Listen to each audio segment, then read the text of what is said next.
दोस्तों, ये 1917 की बात है। इराक के पहाड़ों में बरतानवी जनरल स्टैनली मॉवदे का एक चरवाहे से सामना हुआ।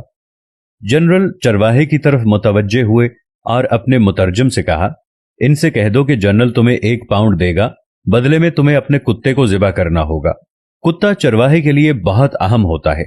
ये उसकी बकरियां चराता है, दूर गए रेवड़ को वापस लाता है, दरिंदों के हमलों से रेवड़ की हिफाजत करता है। लेकिन पाउंड की मालियत तो आधा रेवड़ से भी ज्यादा बनती है। चरवाहे ने यह सोचा, उसके चेहरे पर मुस्कुराहट फैल गई। वो कुत्ता पकड़ लाया और जनरल के कदमों में ज़िबा कर दिया। जनरल ने चरवाहे से कहा, अगर तुम इसकी खाल भी उतार दो तो मैं तुम्हें 1 और पाउंड देने को तैयार हूं। चरवाहे ने खुशी खुशी कुत्ते की खाल भी उतार दी। जनरल ने कहा, मैं मजीद 1 और पाउंड देने के लिए तैयार हूं, अगर तुम इसकी बोटियां भी बना दो। चरवाहे ने फौरी तौर पर यह ऑफर भी कबूल कर ली। जनरल चरवाहे को 3 पाउंड देकर चलता बना।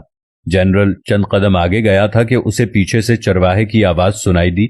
वो पीछे पीछे आ रहा था और कह रहा था, जनरल, अगर मैं कुत्ते का गोश्त खा लूं, आप मुझे 1 और पाउंड देंगे? जनरल ने इनकार में सर हिला दिया और बोला, मैं सिर्फ तुम्हारी नफ्सियात और औकात देखना चाहता था। तुमने सिर्फ 3 पाउंड के लिए अपने मुहाफिज और दोस्त को ज़िबा कर दिया, इसकी खाल उतार दी, इसके टुकड़े किए, और चौथे पाउंड के लिए इसे खाने के लिए भी तैयार हो, और यही चीज मुझे नहीं चाहिए। फिर जनरल अपने साथियों से मुखातिब हुआ और कहने लगा, इस कौम के लोगों की सोचें ये हैं, लिहाजा तुम्हें इनसे खौफजदा होने की जरूरत नहीं है। आज यही हाल मुस्लिम मुल्कों और मुआशरों का है। अपनी छोटी सी मसलहत और जरूरत के लिए अपनी सबसे कीमती और अहम चीज का सौदा कर देते हैं, और ये वो हथियार है जिसे हर इस्तेमार, हर काबिज, हर शातिर दुश्मन हमारे खिलाफ इस्तेमाल करता रहा है। इसी के जरिए इसने हुकूमत की है और इसी के जरिए मुल्कों को लूटा है। आज हमारे दरमियान, हमारे मुल्कों में कितने ही ऐसे चरवाहे हैं जो न सिर्फ कुत्ते का गोश्त खाने के लिए तैयार हैं, बल्कि अपने हमवतन भाइयों का गोश्त खा रहे हैं और चंद टकों के एवज अपना वतन बेच रहे हैं।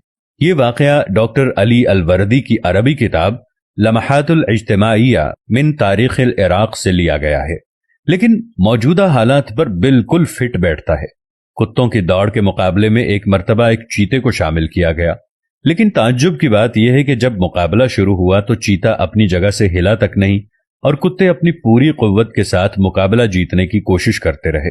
चीता खामोशी से देखता रहा। जब मालिक से पूछा गया कि चीते ने मुकाबले में शिरकत क्यों नहीं की, तो उसने दिलचस्प जवाब दिया। कहने लगा, कभी कभी खुद को बेहतरीन साबित करना दरअसल अपनी ही तौहीन होती है। हर जगह खुद को साबित करने की जरूरत नहीं होती। बाज लोगों के सामने खामोश रहना ही बेहतरीन जवाब होता है। कुत्तों के साथ कुत्ते दौड़ते हैं, शेर और चीते नहीं। इसलिए हमें अगर खुद पर यकीन हो कि हम बेहतरीन हैं, तो इसके लिए जरूरी नहीं कि हम खुद को साबित करने के लिए कुत्तों के साथ मुकाबला कर लें, बल्कि चुप रह लें।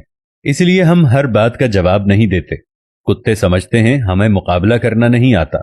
इस वाकये की दुम यह है कि हमेशा चीते वाली सोच रखें, वरना कुत्ते हमेशा परेशान करते रहेंगे।